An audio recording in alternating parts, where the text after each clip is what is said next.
Hello, welcome to Kenty Prime Time. This is episode 4. We've made it this far so far, so we're onward and upward. Joining me today is Johnny Elias once again, and the one and only Mitchell Pearce.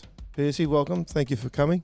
Thanks for having me, boys. We love you, Mitchell. We love you, buddy. It's good to come on. I've obviously been watching the show, been having my coffees nearly every week with Johnny in Randwick, which has been a pleasure, and I love what you're doing, getting back on track, Kenny. So thanks, mate. It's mate, it's a show for old friends, this one, I can tell you that. So if you don't pick and stick, you don't stay. So exactly right. You're here, mate. Look, we're going to talk a little bit of footy, and then we're going to get into some wider issues as we get further through the show. We're going to might even try to open up to some questions if some people want to send in, if we've got any there waiting for us, Johnny. But firstly, I know you've been banging on about it, Dylan Brown. Can we get through to a Dylan Brown discussion with something new? What are your thoughts there? He got booed by Parramatta fans on the weekend. You know, Paul, I'm going to go the early crow. You know what? Let's do the crossover now. I know it's only two games into the season. The crossover. He goes. There's no one else coming back. Okay. Send him to Newcastle. Send him to Newcastle. Now. Just do it right now. Parramatta should do it now. For me, yes. He got booed on the weekend. It's not a very good sign. It's not going to be good for him. This is Newcastle's problem. All those people Paul. that booed him would have made the same decision if they were him. Okay. But it's a Newcastle problem. Mitchell Moses is not coming back for at least, my mail is 10 to 12 weeks. Yep. I think the season will be gone. Just think about it. Whatever they save on a salary cap, they can use next year. That's what I'm going the early crow. There you go. Mitchell, what do you think? Have you heard anything so nuts? No, I think he needs to stay. Obviously, I think if I'm Jason Riles, the situation they're in, they need a half. They need, with Mitch out, they need someone there to lead them around over the next couple of weeks. And, you know, Dylan's got a bit doing that, though. That's the issue. That's the issue. I think he'll come good. I don't think, I've spoke about it on our podcast with Toddy and been vocal about, as a few people have, I don't see him as a 7. Yeah, it's obviously such a big gamble. There's just a big difference between 6 and 7 in my point of view in the game, especially when you're that running, creative type of 6 as opposed to an on-ball half that's going to take control of the team. And it's unfair on Dylan to expect him to turn into that because it's not his natural game. Yeah. So, we're sort of seeing that this year for Parramatta, though. See, that's the issue. So I think that's where Johnny's kind of going. If he can't do that this year, in the next 10 weeks for Parramatta, if Parramatta can't be sitting in 10 weeks' time after 10 rounds, if they can't be sitting on basically 10 points, to make the finals, you've got to be 50. You've got to win as many as you lose.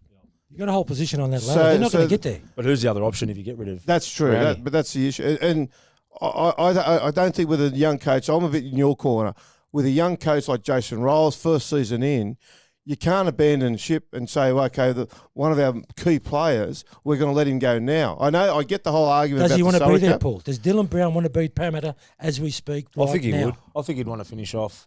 I only saw him have a comment the other day. It was on one of the media stories. He spoke about how much he loves the club. I know it can be a bit of jargon and bullshit sometimes, but you could see that he was invested. He'd want to finish on a high, I'd imagine. I actually feel for the kid. I really think it came across pretty genuine. So. Yeah, I feel for the kid. John, you've never had a job, so you wouldn't know this. Pearcey, thank you, Paul. You're very kind. you might associate with. I haven't had a job either. But, well, when you have a job and you've got another job to go to, and particularly when it's got a pay rise involved, you can't help but think, geez, I wish I could get there now. Partially because look, he's going to get a 50% pay rise straight away by cash going this year, though, is he? If he goes this year early, he's not going to get the 13 million a year. You could make the negotiation, though. You could make it part of the negotiation. I'm sure that the Knights have got some sort of room somewhere. That's the other issue, John. Can the Knights afford to take him now? Well, just whatever he's on, pay half the salary. Parramatta to win for Parramatta. They can use that money next year in the salary cap. Can Newcastle afford him, though? Can Newcastle fit him in that cap? What? He's on 900 this year. Right now. What did I say? He's going to have a nice house, isn't he, Brownie? Paulie? What did I say 2 weeks ago? On the water there. Paul, what did I say 2 weeks ago? It's called the third party. Yeah, but Newcastle aren't strong in third parties is the other part. They don't have it. They're not great in that area. That's one of the things that's holding the club back. Their third parties aren't strong as some of the bigger clubs in Sydney. I think they'd love to take him. I think in some respects, I think from a pure footy point of view, I can understand your sentiment with all that. Yeah. I don't think the mechanics of it can all work out. And I think from one, could Newcastle find room in the cap this year to get him under? Probably not. 2, do Parramatta after round 2 throw their season away and say, okay, we're going to go and we're going to start planning for next year. I think that's just raising the white flag to Parramatta fans. Yeah. If they booed Dylan Brown on the weekend, imagine what they would do if they got rid of him this early in the season and basically said for the next 8 weeks, 9 weeks, we're going to run with 2 rookie halves and hope that we get a result. Yeah, I just don't think they can. No, that's a fair do that. call. Let's come after round 10, round 11, round 12. Discussions. I do agree with you, though. Yeah. I think the season for Parramatta's already gone. Fair call? Yeah, I think if Dylan Brown's attitude's poor over the next 6 weeks, the club would be probably happy to push him on. Yeah. If he's committed to the club and he wants to be there, you'd think that Riles in that would want him on But board. you know how it works, don't you? Just kick a few stones at training. They soon move you on. As soon as he gets a pay rise this year to go to Newey and a better side. Newcastle trying to find the space in the cap at the moment. They need Mitch back, don't they? Mitch Moses They back do bad. need Mitch. Badly. Yeah. We talk a lot, and Mitchell, I want to talk to you about this because we bang on about halves, the lack of halves in the game. Fullbacks become such an important position, and we're seeing this influx of quality fullbacks in the game. And in many ways, it lends itself to junior footy. Junior footy, the young kids are always the kids that are best with the ball in their hand. The guys who put the ball under could score 3 tries a game.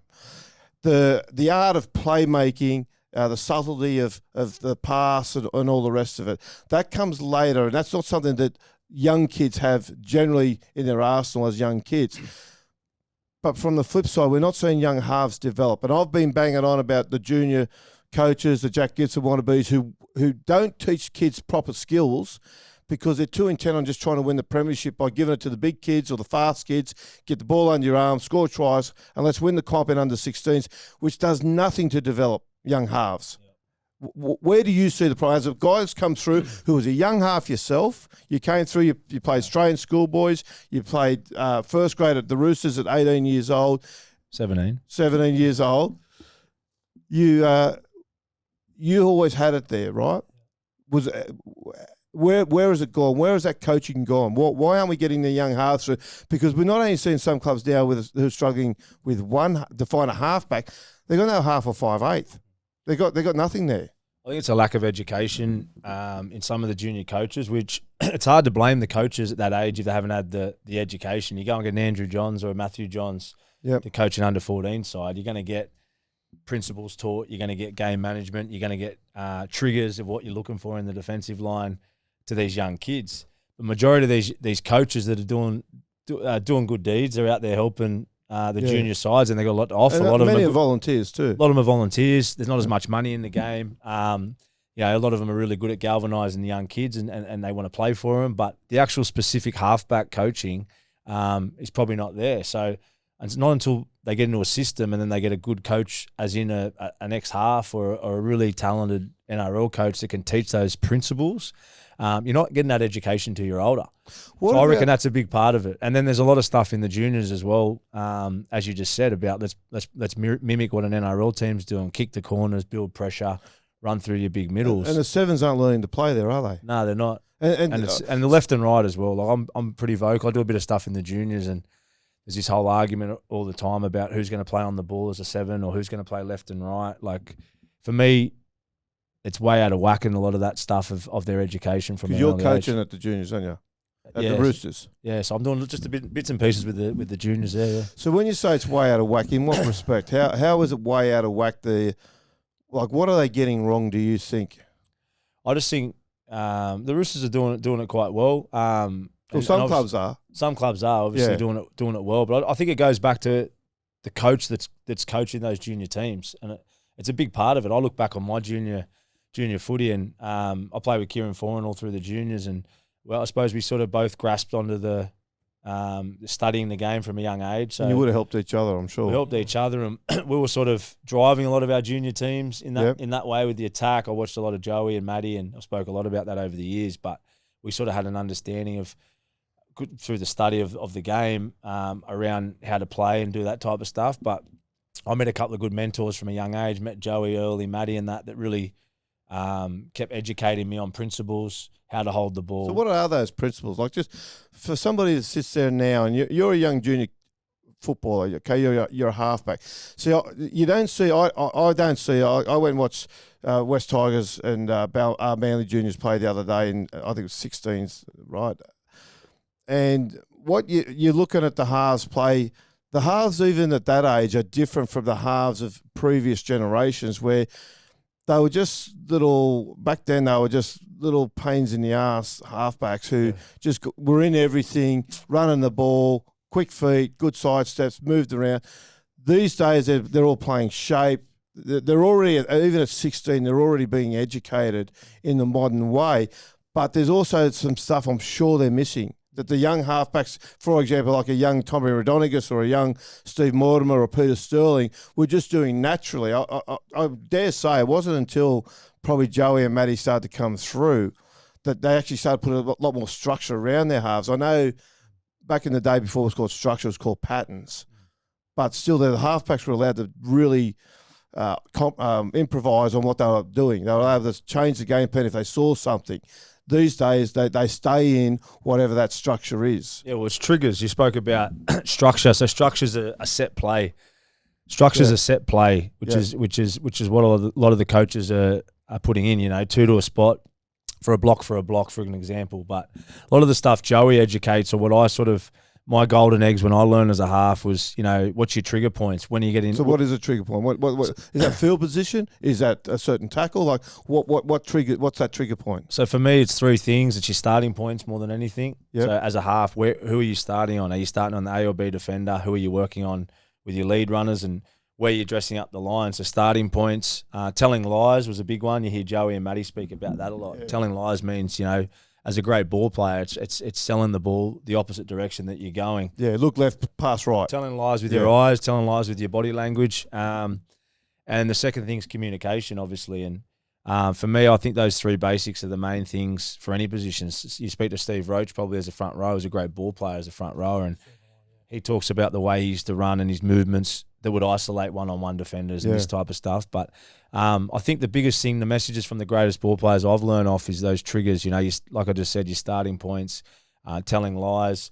You know, triggers on where the defense is based. So when's the right time to shift the ball? When's the right time to play through them? Getting your eyes on the A defender and markers. You know, there's a lot to it. There's a lot to it. But there's a lot of that stuff that, as you said, if you're just playing set pieces and block for blocks, you're missing the point of what the actual triggers are. Can you fill their heads with too much, though? Because there's so much to remember there. Because we all celebrate now when, and it's become such a cliche these days, but someone plays eyes up footy, okay? Now, for generations of ex-players, that's all you ever did was just play what's in front of you. Look up, you didn't have all that structure and all that systems in place. So now when we see it, we celebrate it. But with all that, you've got to remember that you just spoke about there.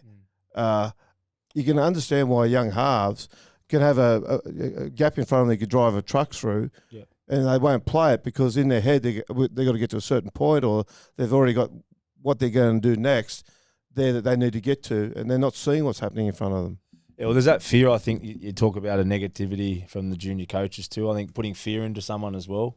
You know, if you're encouraged to take risks, if you're gonna be a player that takes risks, I'm sure Andrew Johns, compared to him all the time, is the best halfback I've ever seen. But in the juniors, I'm sure out of his 8 out of 10 games, he would have 10 errors in the juniors and 50 good things. Yeah, but he was encouraged to take that pass. He was encouraged to pull the trigger on a kick that, taking risks as opposed to staying within himself. And I think I look at my career at the early days. I was especially in the juniors. I was way more of a risk taker than I was at the back end of my career.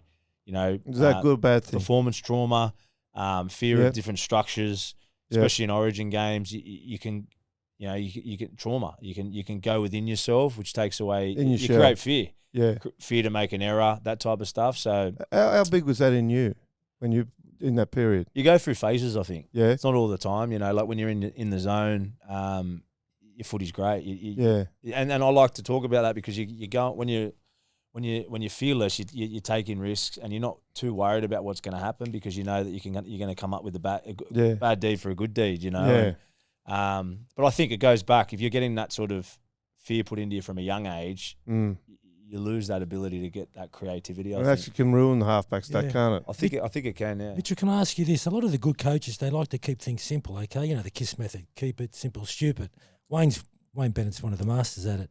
But as a 7, you can't keep it simple, can you? No. You've got to go in there. It's more complicated for the 6 and 7. Is that correct? And the 1 as well, and the dummy half. Yeah, well, you got to know the structure inside I mean, out. the reason why I say that is, would you have liked to, when you were playing, did you want things simple? I think you got to keep it. Yeah, I think for yourself. Well, for me, my mentality was always, as a half, your number one job is to organise your team and kick well, and defend well. And if you're doing those 3 things, your majority of the time going to play a sort of 7, 8 out of 10. And then obviously it's your job to have the icing on the cake, the stuff Kenny just spoke about, playing with instincts, bringing what you're paid to do, and what the you offer. responsibility of the kicking game as well. So I think if you don't get that stuff right, you know, keeping it simple, stupid, that saying is for me, from a halfback, from any half, it's kicking well, owning the kicking game, owning the structures, and defending well. And then it's your job to, you know, depending how good you are, you add that spicing on top. Okay. And do you think, I want to go back, you said from 16s onwards, Paul, I want to go back, say, to 8-year-old to 14-year-olds. Do you think the reason why we don't have enough 6s and 7s is because the size of the opposition players? Have you seen the size of them? They're monsters. I think for a lot of those young kids, unless you're a tough sort of resilient kid, you know, you're playing out west against some of these Islander kids. And you got a bit of fear in you. You're probably choosing to play soccer. You know, Thank you. That's I think that's it. You know, I think the resilient sort of white kids that are smaller, find a way to sort of get through that. 14, 15-year-old age can be difficult trying to tackle if you're not natural at it. But if they get through that, you know, I think if they keep working on their skills, you see the better ones. Yeah, of course. You see the better ones. Your Nathan Clearys, these type of guys. But thank you. You lose a lot, 100%. You're playing a big Islander kid out west. Oh, you know, full of Islanders, and all of a sudden there's a fear. Either their mums are pulling them out. Thank you. Or they're finding ways to make an excuse and play soccer. Exactly. And I agree you can't blame them. And that wasn't around when the great Tom Adonicus was playing and Andrew John. Those the big Polynesians weren't around. Yeah. Yourself as well, I think. Yeah. Correct? That's why at some point the game's got to look at. Some junior leagues have already dabbled in it and experimenting. Yeah. You got to look at sort of bringing weight divisions. Absolutely, Paul. It can't be solely weight divisions though, because right now the advantage is against the bigger kid. The advantage is with the bigger kid against the smaller kid. If you're bringing weight divisions, then it just totally flips around. The problem with that is might get that. For example, the big Islander kid, right, who's 12 years old playing against 16-year-olds because he's such a big kid. And from a maturity point of view, that's really unfair to that kid. Yeah, so you almost need to put little bands on it, you know, that you play weight divisions within, say, a 2-year age group. So you have like 12s and 13s and 14s play, and then so you get 2 divisions compressed into 1 division, but within that division, you split them into overweight and underweight and play that way. You still get big and smaller kids in that competition, because you're still going to get kids who are at the top end of the weight range and kids who are at the lower end of the weight range. But they need to seriously look at it, because junior numbers are suffering for it. Yeah. All right, we've got a little pause here because we're going to go to our special surprise. Our man up in Newcastle. Oh, look at him. What? For those who don't know, Golden Slipper is on this weekend, and the number 1 horse in the race, Ravelino, carrying the number 1 saddlecloth. He drew barrier 3 yesterday, and he's trained by the one and only Kris Lees, who's a big rugby league fan. We've been talking about Joey Johns. Chris, welcome to the show, mate. And you're obviously, before we get on to the racing, you're a bit of a Joey Johns fan yourself, aren't you? Sorry, guys, just got in now. How are you? I've never seen you with the glasses all on, that Chris. Big preamble, and we've got to start again. Okay, Chris, let's just go there. I said you are not only one of the country's premier trainers, mate, but you're a rugby league fan. We've just been speaking about halfback play, and Joey Johns got quite a mention. And you and Joey, you're good friends, and you've been a bit of a rugby league fan yourself for all your life. I have been, Kenty, and thanks for having me on. I'm a rugby league tragic. Couldn't play much, but certainly watched plenty of games, and we went through a real golden era watching Joey and the like through that period. The Golden Slipper this week, mate. You've got the number 1 saddlecloth, Ravelino. He's undefeated. If that's correct me if I'm wrong there. And you drew a good barrier 3 for the Slippers. You must be happy. Yeah, very happy with barrier 3. Yeah, he's undefeated. There's only one other horse in the race who's undefeated. But it's a really even year this year. Often you get a number of horses that are undefeated, all coming from different form angles. But I think this year's probably as even a bunch as you'll see. Hence the betting. You can see in the betting it's 450 the favourite, and the rest are all close to double figure odds. Barrier 3, I think Roseville's a track where you really need to draw a soft gate. That's a big advantage. And I think there's a statistic that says nearly every horse in the last 20 years has been on the fence at some stage of the race in the Golden Slipper. So from that perspective, we look to get a nice run. And in what looks a really open race, he's one of a number of chances. Kris, John and Elias, mate, how are you, buddy? Very well, John. Good to see you. Good on you, mate. I've got to say, there's not much pressure on you this year for the Golden Slipper. If I remember correctly, your last runner, I think, came last, correct? So you can only improve, correct. Buddy? Yeah, correct. That was my first runner. Yep. My father's first runner won by 6 lengths, so that explains a bit where I am to him. So yes. But hopefully I can get one up on him this week. I love the name, Riverlina. How'd you come about that? Wasn't my doing, but a few of the ownership group. He's a Brazilian soccer player. Pretty cool looking character too, with good moustache back in the 70s. I think Pelé rated him in the top 50 players of all time or something like that. So he's a pretty handy player. Okay. Kris, we've been talking just before you came on air about particularly halfback play, development of halves, how we bring them through. You're from a different sport. You deal with athletes who can't speak back to you, who can't tell you what they're thinking. They can't tell you how they're feeling about certain things. From the education of a horse, you get a horse, the Golden Slipper on the weekends, 2-year-olds, they're very young. It's colts and fillies, they're still very young in their racing careers. Can you just talk us through the education and how you're able to educate a horse that can't speak to you and tell you how he's feeling and tell you what he's thinking and even tell you why he's done things wrong? It's all got to be on your instinct, hasn't it? Yeah, mine, but also you're very reliant on your staff. You know, big stables are reliant. You hear trainers trot it out all the time, but we're very reliant on the feedback from certain staff and your own eyes. And 2-year-olds especially, they're here now, gone tomorrow. They're very fickle. It's like probably coaching an SG ball side or so forth. Doesn't mean they're going to make the heights down the track, but you rely on various factors, and you get the natural horse that'll get up and run like a junior footballer, but then they might be able to take it any further down the track. But this horse, funny enough, his first trial, he got beat 5 or 6 lengths, and we decided to apply some blinkers to him, and it really changed his demeanour. And being a young colt, it switched him on, and he trialled quite well his next trial. And as you mentioned, since then he's been undefeated when he's gone to the races 3 times. So I remember talking to Bart Cummings once, and one of his really simple principles, Bart, when he fed his horses, now you can buy the big packages of horse feed, and it's all pre-mixed. Bart liked to every day get all the different, the wheat and barley, whatever he put in there, all different, mix it himself.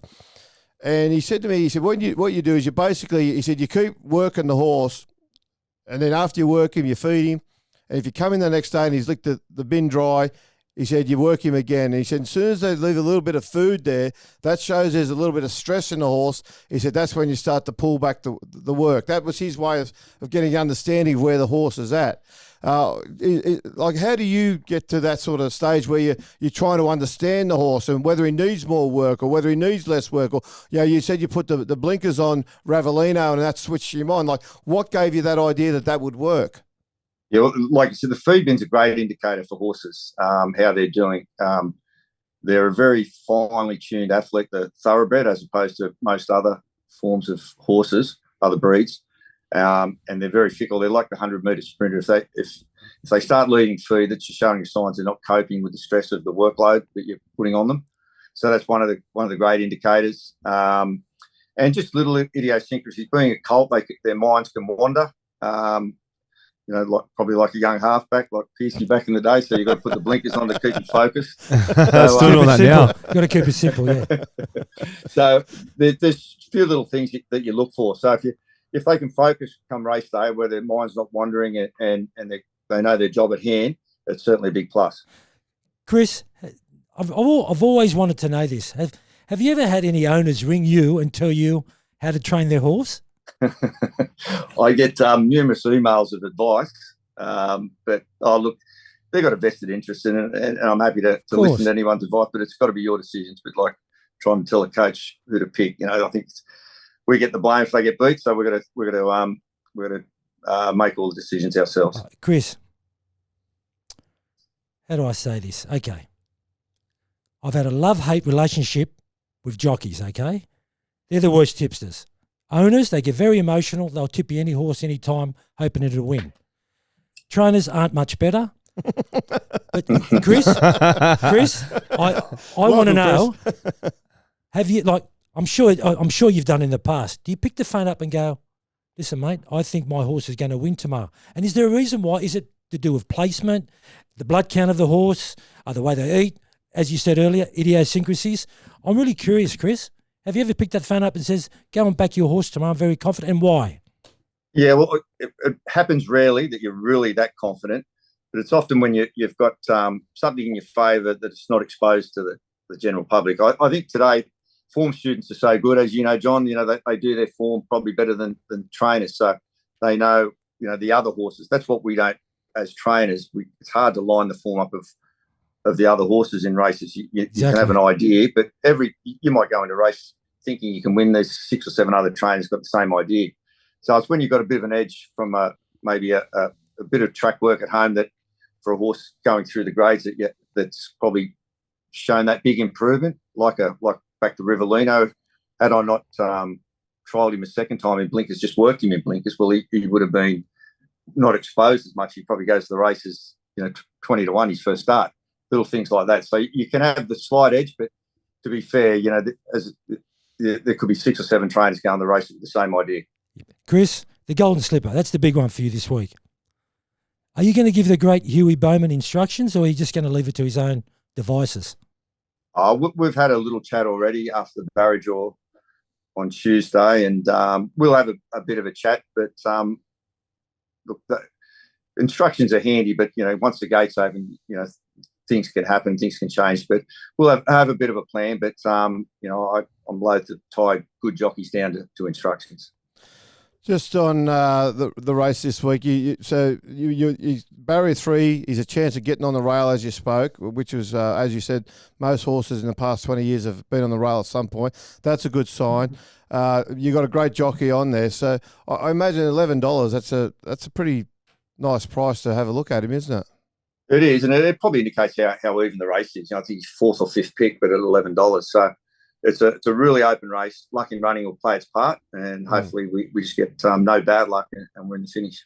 And the favourite, Wadton, it's actually shown some vulnerabilities lately, so that sort of opens it up even more, but doesn't it really? It shows you how open the race is, the fact that the favourite in the race has not really been performing that well in recent races.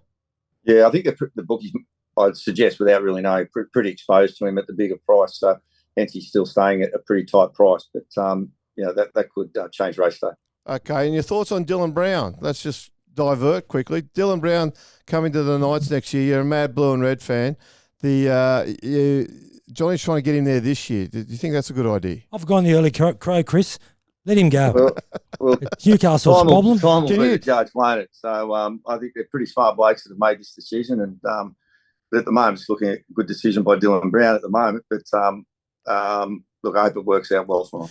Are you in the business of third-party sponsorships? Because Johnny's got everything in place, except he thinks they might need a third-party sponsorship to get him to Newcastle this season. Paul. Surely you can help out there. When his horse wins the Golden Slipper, he will be helping out. Newcastle Knights. I'm a third-party sponsorship with South Newcastle. That's enough for me.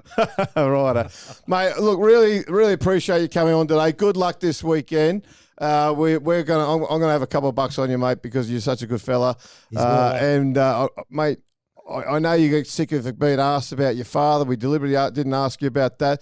And once you win the slipper, you put that to bed, mate. So I really hope this weekend is your weekend. Good luck. You're much loved, buddy. Guys. Good on you, Kris, and good luck, buddy. Thanks, Johnny. Thanks for having me on. Good luck. Well, there he is, Kris. Oh, Paul. This fella's just well liked everywhere. Very honest. Yeah. Honest as a horse trainer, let me tell you. And he's just really decent bloke. Yeah. Are you going to have a few bucks on his horse this week? Paul, as you know, I don't gamble anymore. Thank you very much. Those days are long gone. Long gone. The old days of the Randwick betting ring. That's another story, yes. Okay, look, I just want look. We'll go into a little bit of an area here, which I'm not quite comfortable with, but we'll go there. We're all at various stages in our lives right now. The three of us of our own little redemption story. You're old school. You're mid school. I'm new school. So for those looking for a little bit of advice, like Mitch, I saw the other day you're doing a thing called Reboot. Yep. And I want to talk to you about that. Trent Merrim was involved, I think I saw with you, and obviously Todd Carney, who you do the podcast with, Sixes and Sevens podcast with. Just talk us through that, what it's about, where it came from, and what you're trying to achieve there. Yeah, so me and Toddy, so there's three of us in the business, me and Toddy, Todd Carney and Councillor Phillip. So we basically, Reboot was a program we want to put on for creating a community and a tribe to sort of take people on a reboot. So basically Of their lives. So the name Reboot. So we've got so it's not a fitness camp as such. It's a holistic sort of look at your entire life rather than just, I've got a bit fat over Christmas and I need to lose some weight. Or is it something to do with addictions? No, so it's a bit of everything. So basically we feel like we've rebooted our life. We made big changes a couple of years ago, and I always had a relationship with my counsellor and got a lot of growth out of doing work with my counsellors. Toddy's been the same since he's gone through his different changes, and we came up with an idea, the three of us, called Reboot. So Reboot's it's a 7-step program. Basically, so identify is the first step of the program. Identifying your issues. Obviously, people that come to Reboot are looking for a change, as you just said. People that majority of the time are in a bit of a shithole. People that even might be going well, but are just finding a bit of an edge. So our 7-step programs: identify, refocus, engage, build, overcome, optimize, and thrive. So let's go through them. Though. Can you're happy to go through them? And because again, for various reasons, all three of us have probably got our anger issues, me. Or not anger. Well, John, speak for yourself, John. Thank you. All three of us have probably got reasons to reboot, haven't we? Yeah. Well, we've been through it if we haven't done it already. Yeah, I think there's obviously. I look back on my career and my life. There was plenty of times, or plenty of sabotaging going on, plenty of chaos, plenty of times where I did reboot out of bad situations and got myself back on track. And the idea of the 7 steps, the way we structured it, is people going through a program. We've had about 8 or 10 people already sign up that have got a lot out of it. People that have been in a bit of a hole. Some people that are going really well but are looking for a little bit of an edge. Got some limiting beliefs there. So basically, around the first couple of R and O of reboot, refocus and refocus and engage at the start is mainly around identify, refocus, and engage. Basically around working out what your values are, where you're going wrong, sort of setting some goals around where you want to go, and then sort of digging in and doing a bit of healing, bit of counselling, and obviously finding out your limiting beliefs, and then we take you on a journey through that. So what's a limiting belief? Tell us what that is. What's that? Good question, actually. So limiting beliefs. So a lot of the stuff, I think there's a really good saying that I heard, and we mentioned it on the weekend. It's like, is the life you're creating a lie or the truth? And a lot of the time, the stories we tell ourselves, or the holes we get ourselves in, is our own self-sabotage. It's our own lies that get us into these situations. It can become through self-doubt, it can become through a lack of self-worth. All these things that I believe. Carried away with success. Yeah, carried away with success, and not realising that you're about to fall off the cliff as well. So I've been in that situation, or all those situations I've sort of just covered many a times, and it wasn't until I slowed down and sort of got off the drink about 2.5 years ago, and I was tired of living that lie. I suppose not lie. It's hard to put it like that, but the cycle of living with chaos and then goodness and then chaos. Yep. I was burnt out from it. I was getting older. It was time to sort of grow up, but that was my sort of light bulb moment. And Toddy was in a similar boat. He speaks about that a lot. But there was a clear moment in your life that you just thought, mate, I've had a gutful. It's all changing. Was it something you worked towards? I had through my career or through my 20s. Obviously, it was when I was playing. I had plenty of little light bulb moments where I'd sort of reboot to an extent, and I'd get off the drink for a year, knuckle down, play my best footy, be in a really clear headspace. Talk about limiting beliefs. I do a lot of counselling work, and I found myself. I found the light. I started feeling good about myself, but I always found ways to go back to old patterns again. It wasn't until Yeah, 2.5 years ago, I was with Toddy actually, having a pretty big bender. Happy to talk about it. It was a big few days, and this time it struck different. I was back end of my career. I'd sort of fallen out with my ex-partner at the time. I'd been overseas. I was given the drink and all the rest of it a fair nudge, and it was just different this time. I came off those 3 days and looked myself in the mirror, and something was. I feel like something from a higher was sort of giving me a bit of guidance and made me stop. And from that day on, I didn't drink. Went back overseas, had a couple of really good mates, that are some of my closest mates, and spent a lot of time with overseas. And they'd been off the drink for a bit before me, so I knew going back there I had good support, being off the drink and sort of transitioning. But I did a lot of work with my counsellor, did a lot of work individually on, when you take out that stuff and that distraction, you sit with yourself and you got to work out and sort of look within, and I did a lot of work on changing some stuff. How hard is it? How hard is it to change your life behaviour? Because I remember meeting you at 18 years old. Yeah, had a beer back then. Yeah. And throughout your entire footy career, you were a bloke that liked to have a good time, get out, and have Friday night out and get home Sunday morning. Yeah. But that was such a big part of your life at the time, and you had, unlike a lot of kids these days in their 20s as well, you would have had so much more opportunity and so much more advantages come your way that would have made it even harder, I imagine, to actually then walk away from.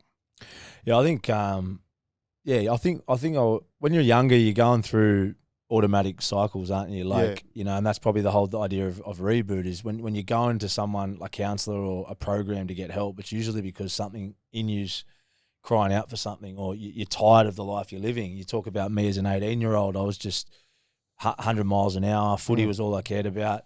Good times was just as important. And I wasn't aware of your behaviour as much. It's not till you get a bit more mature that you can look and go, well, I actually brought that on myself there, or that insecurity that I was shown in that way was because of childhood trauma or self-worth. So I suppose you got to go through that development as a young kid and make mistakes. Unfortunately, it took me a little bit longer to make my mistakes. I was stuck in a bit of a pattern. But yeah, this is the whole idea of where me and Todd are at. It's all authentic. We're coming from a good intention. We've made big changes and seen the growth. So it's only natural to set up a program that's going to take other people on the journey with us. Yeah. The weekend you spoke about Trent Merrin. He's got a bit of a similar program, but different in a way. He hasn't got a counselling side of things or an actual program, 7-step program. He's got his ice bath business. He talks a lot about being uncomfortable and around resilience and stuff. So it was a good little collaboration for us at the gym on the weekend, and we had a good turnout. But just talking like we are now, and you've obviously got a story to tell yourself, and Johnny's 3 steps ahead of where I am, I'm sure, because he's of life experience. He 4 steps ahead of everybody else. He's probably looking at me going, son, you know nothing what you're talking about. But no, but you know what, you brought up something very important. It's a beautiful journey to be on, Kenny. You've been through similar, haven't you? Yeah, but he's touched on something very important. And I have a fear for the young footballers playing footy now. There's 3 addictions, because I've done a lot of research on this. There's the alcohol, gambling, and narcotics, okay? My fear is 2 of them, they're dabbling in 2 of the 3. I have no doubt in my mind. Your addiction obviously was alcohol. Am I correct to say that? You loved your alcohol, okay? I know we've all got our vices. But the minute you stopped alcohol, your life turned around, didn't it? So that's where the problems came from. Yeah. I say that, and I say to other people, I know compulsive gamblers, I know mad drug addicts. When you're in addiction, Paul, and I've got this reason, we're psychopaths. We have 3 characteristics of a psychopath. We have no conscience. We don't learn but by our mistakes, and we can change our reality at will. So, which sounds like what Mitch is addressing. Exactly. Yeah. You the alcohol state. You don't care what you're doing. You don't care who you're hurting. No conscience. Yeah. People in addiction of gambling, they'll do all their money, lose their houses, but not knowing what they're doing. Narcotics is exactly the same. That's my fear of the footballers. They're dabbling in 2 of the 3. I just wish there's some sort of education. And peer pressure there too is not very. They've got the role models there don't know themselves. Yeah. The older footballers are probably going, come on, we've got a day off. Let's go get on the drink, play the pokies, and not knowing that maybe the older blokes don't have the addiction. Not knowing these young kids have got that addiction in them. They start playing pokies, they're bored. What it does, it kills time. It's an escape for them, and it numbs the pain. Especially if they've had a bad weekend on the footy, they'll numb the pain. Blah blah blah. Well, there's no doubt that the young behaviours in clubs are learned by the older, learned from the older players, and they don't know themselves, Paul. Yeah. They probably don't realise. Well, they're bad teachers. They could probably handle it. Yeah. There's no doubt, like you said, Johnny, like addiction. So you spoke about the program. Obviously, we don't concentrate just on addiction. There's plenty of people that. But that's where it all comes from. That's where it starts from. I've done a lot of research on this. For me and Toddy, 100%. That was the biggest issue in my life. If I didn't drink alcohol, a lot of these incidents wouldn't have come up. And it's a credit to you. Know, it's one thing identifying it, but to admit you've got a problem, you're compulsive or you're alcoholic or you're compulsive, it takes a lot of courage. I'll take my hat off to you. Well done. Good on you. I think the thing is too, Johnny. Like I went to rehab in Thailand when I got in trouble with the dog incident years ago, and I was still at that age where I still had a bit of rebellion that I needed to be there.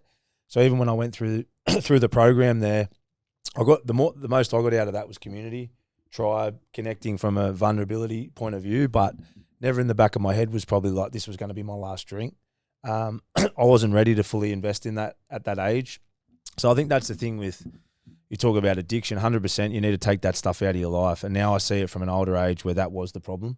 But at that age, my point is you got to be ready to dump that stuff. And I think it's, for me, for what's worked with me is it comes at that time when you're tired of the life you live in and you're not living with that authentic self of being the best version of yourself. And I think the addiction, you put your addiction into goodness and the feeling that you get out of being of service and the platform that I'm in now and being able to have genuine good conversations, mature conversations, and find out who you really are is a lot more addictive than the alternative. But as you just said, and there's plenty of people that are, a lot older than me still going through addiction. It's a hard cycle to get out of, and hopefully we can offer. Can't do it on your own. You can't do it on your own. Hopefully we can offer a platform to at least give people a safe space to open up. Mitch, on that identifying part of it, and you said when you went to Thailand, you're in rehab there, that even then it wasn't in your head that you'd had your last drink. Yeah. Okay, you came back and there were other incidents.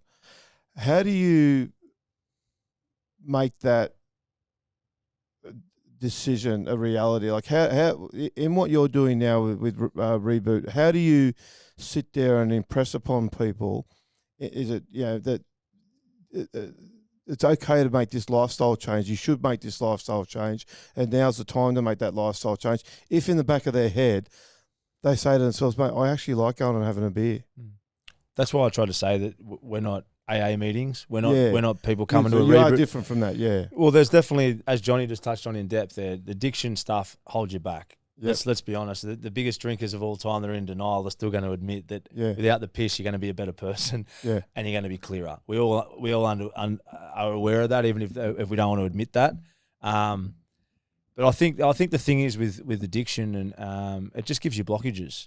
And as you just said, then if you're not, whatever those blockages are in your life, distractions, women, drugs, alcohol, gambling, it blocks actually understanding the truth of who you actually want to be. And I think that's the thing. What if you like just having a drink though? Well, that's why we're not begrudging people for having a beer. But I know that. But some get an addiction, they go overboard. It's not Alcoholics Anonymous, for example, where you can't ever have a beer again. Well, ours isn't an addiction platform. Our program is around. The biggest thing for us is going through, if you're going to look for a reboot, what's the biggest thing is you got to do? You got to change things that aren't working in your life. Yep. You got to get back aligned with what your values are and where you actually want to go. Yep. And what's holding you back from that.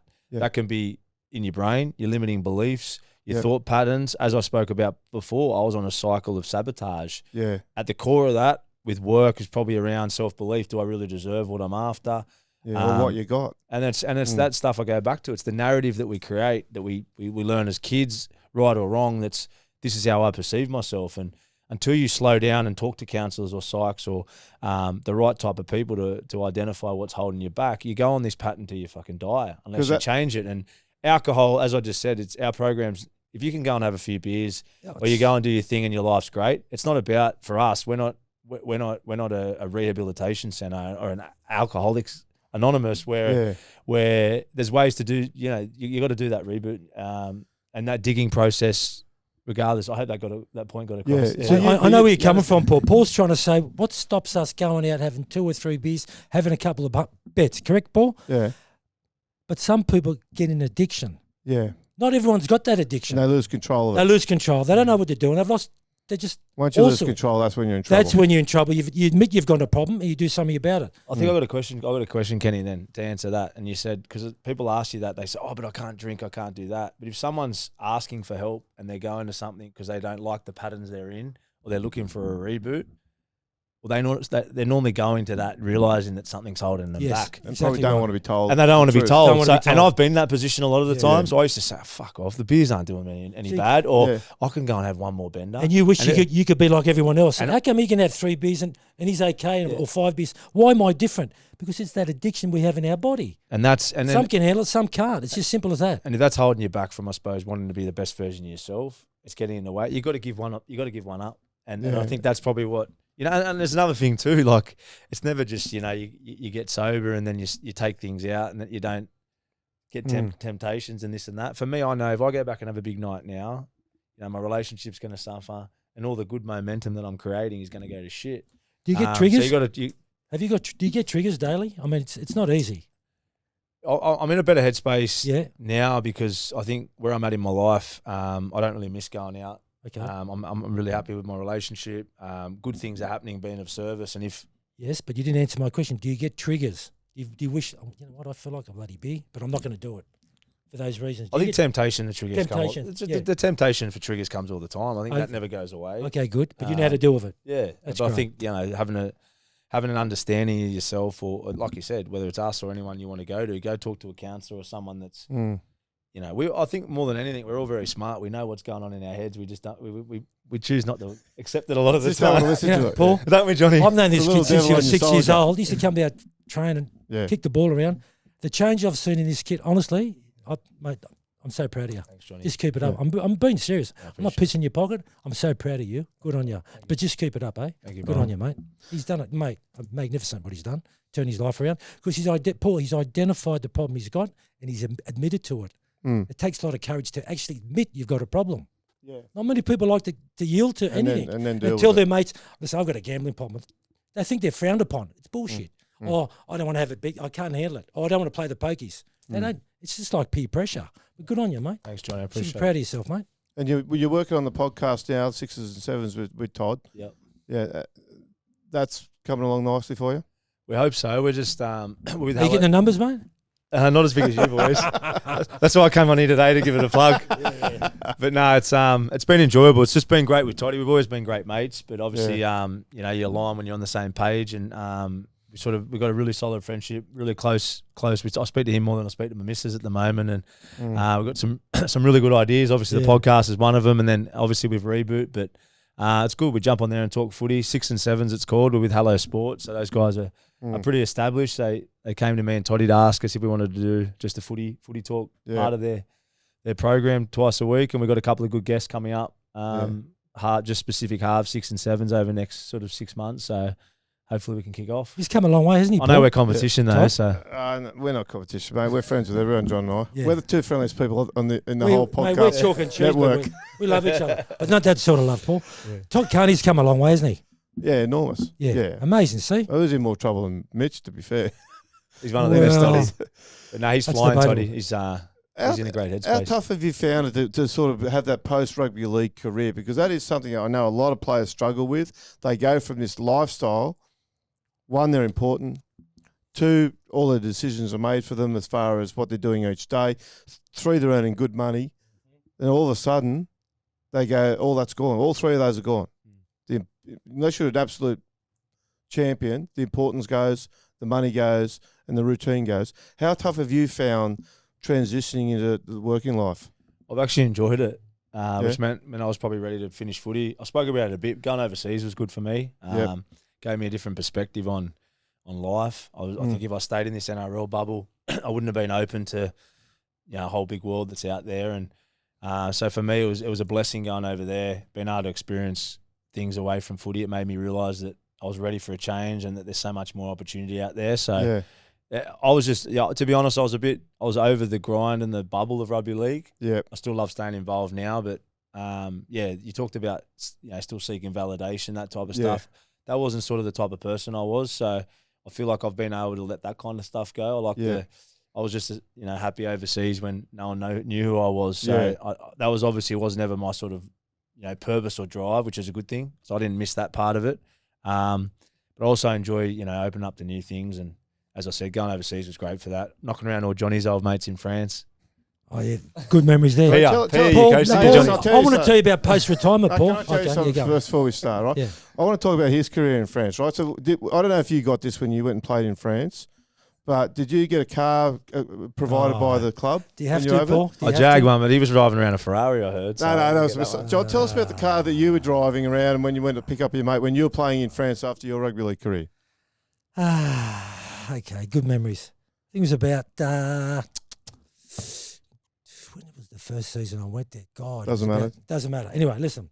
We got a bloke by the name of Taz Bateri. He put a team together called the Koalas, and we played the French national side, just the locals, the Aussies that were playing in France. So I've picked up a player from Manly, he's a lower grader. His name's Martin Bull. All players, all the imports over there would get a car, combination, you know how it is. And everyone got shit boxes, but I've picked him up in a Mercedes. So I picked him up from the next town, and I'm driving. I said, "Hey, Martin, you like the car?" He said, "Yeah, I do, John. Where'd you?" I said, "Mate, I must be going good. Look at that. They're giving me a Mercedes." He said, "Fuck, John, you must be killing it over there." So we're driving for the next kilometres. I said, "Mate, I got to tell you the truth. I've knocked this car off from the next town, but I'm going to return." You know why I knocked it off, Paul? Because it was left drive. I just wanted to see if I could do it. Yeah, just test it. Just test. I don't have to say, it was just fun. Great town though, isn't it, Johnny? Oh, isn't it great place. All right. Well, speaking of overseas, we've got a question here from a viewer. Well, let's go and have a look at this and see how we can answer this. Apparently, it's got something to do with overseas footy. Let's see what they say. G'day, Kenty. Mike Williams here. Love the show, mate. Just a question on the new PNG team. Do you think that there will be a financial benefit for the NRL? And in your opinion, do you think that there will be a long-term benefit for the NRL? Yeah, it's a valid question. The financial benefit's got to come out of this. Already we've seen this week Peter V'landys has come out and spoken about the possibility of the NRL fracturing their broadcast rights. So instead of just selling to Channel 9 the entire season with the grand final and the State of Origin and selling to Fox all the games, that they might do what they're doing overseas. For example, in the NFL, Apple came in and paid $1 billion a year just for Thursday night footy. Okay, so they're doing that. Then obviously around that we saw Netflix showed the Tyson fight out of the blue against Jake Paul. And there's a possibility the NRL, rather than just send it to one broadcaster, will sell State of Origin, might sell, for example, Friday Night Footy to another broadcaster. And out of that, they'll make more money. I think Papua New Guinea coming into the NRL is going to provide an extra game for starters. We won't have the bye anymore. So there's an extra game there that they'll already have learned to monitor, will begin to monetize. I think it's going to bring a lot more money in. I think the new structure is going to bring more money in. What do you guys? Mate, I know what it's going to bring for the players. It's going to be tax-free. Good on them, I say. But you got an assistant coach job over there? There you go. Tax-free? Yeah. I think it's tax. What about the tax-free aspect? I can't agree with it. I just don't like it. Nah, come on, Paul. I disagree with you there, mate. It can't. Whose fault is it? It's not V'landys' fault. It's the government, Papua New Guinea government. If they want to go tax, are you trying to say it's a rort? It's not a rort. It's not a rort. What it is, it's an unfair advantage when you go to market to sign a player. For example, instead of giving Dylan Brown $1.3 million a year, they could give him 2.5 because he's or not 2.5. They could give him the no tax. It's a lure to get players. It's a lure to get there, right? But how's it? Because otherwise you're not going to get a team. How many whose players fault are going is to it? take their family there? I need to know whose fault it is. Wrong way around. Instead of giving him 1.3, they need to give him, say, 700,000. Yeah, because it's right? equivalent. Because he's not going to pay tax on that 700. He's paying tax on the 1.3. But that's only going to be 700,000 off their cap, which is going to be the same as what every other club's got. So instead of spending, say, 15 million now on the cap, they're going to get the same value of players by spending about 7 or 8. They're still going to have another 7 or 8 then to spend on the cap. So you want the commission to half their salary cap, do you? Well, I don't know. I just don't think it's fair. I don't think it's fair. I know that there's a parity reached as far as the Warriors go because the dollar's different to New Zealand. The Australian dollar and the New Zealand dollar are both different. Yeah, how's that work over there? Well, they find parity over there, okay? So you basically, they work it out to whatever the Australian dollar is worth in New Zealand dollars. That's what evens out. That's what they're allowed to pay. So it works out roughly even. I just don't see how they can put Papua New Guinea over there. I know you got to get all the arguments and all the bullshit about Yeah, okay, you need to be able to attract players. I get that. But at the same time they're telling us you need to attract players, they're also telling us that there's between 8 and 15 million people live over there, and it's a breeding ground for future rugby league people. They want it both ways. They want it. That's just, the reality is. It's the best. The big winners out of it all are going to be the players and the coaches. Oh, absolutely. But it's a lure to get you over there too. But he's very Well, it has to be a lure. Paul, You're going to have to pay a bit more to get players to move to Papua you had New him on Guinea. the show weeks ago, Peter V'landys. He's very smart.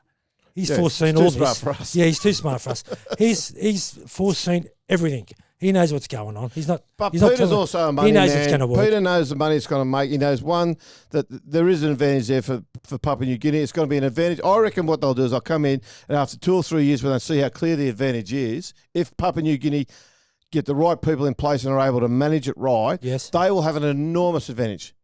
You could fit an Origin team theoretically into a 13 or $15 million salary cap if you're not paying tax. Especially blokes at the back end of their career. Yeah, hello. Exactly. Nice little Oh, that's true. 31, Oh, 32. That's true. You know, Double your money. They're going to, well, it's just that's Finish your career as off. simple as that. You don't need to go to France or Hull or Or sit Harbour in money, Wigan. yeah. Well, you know what his mission is, Peter V'landys, Paul. He wants to take this game to the world. Yeah, well, I don't have Papua New Guinea to start. Well, it's a start. Well, it's part of the world. All right, look, that's enough. What a great show. I think it's going to be an issue. I think at some point, 3 or 4 seasons in the NRL might need to really look at it. Already the other clubs have got the shits about it. They can see the competitive advantage that's going to happen, which is going to be nice early on because it might help Papua New Guinea be competitive straight away.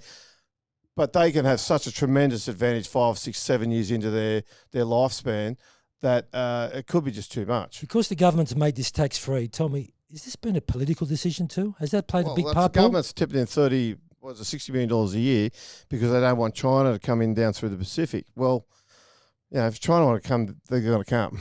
I don't know if I think Papua New Guinea the going to stop. Papua New Guinea Navy's going to stop them. I'm going to France. Look, we're going to get out of here. We've got to go and have a. Let's be proactive. Let's go and have a glass of water somewhere or something Yeah. like that because we don't drink anymore. None of us. No self-sabotaging. No Paul. self-sabotaging. no gambling. No, yeah. We just had Chris on. The irony. Eh? Yeah, well, I'll be honest. I don't have a problem gambling, so I might just have a little bit on Ravelino this week, John. go for it. We wish you all the luck. All right. Okay. Once again, if you want to watch the show, it's on all the platforms: YouTube, Spotify, iTunes, the whole lot. I can't remember them all. Can you tell our guests where we're going to be next week, Paul? We've got our new studio next week. I said last week that we're going to be in our new studio. This one looked frightening like the one we were in last week because it is. But next week, and if it's not on, we're not going to do the show. That's what we're going to do. That's where we're going to put the builders to the test. But we've got a new show, and I tell you what, you won't see a set like this one that we got next week. We've got a couple of things there that I've never seen anywhere on a TV or podcast set. So see you all then. Next week. Thank you, Mitch, for coming on, mate. Really appreciate Thanks it. for having me, boys. Mate, Kenny. it's been unreal. And Johnny, I'll see you again next week. Of course. And don't forget, ask questions in the comments and we'll try and get to them next week. See you then.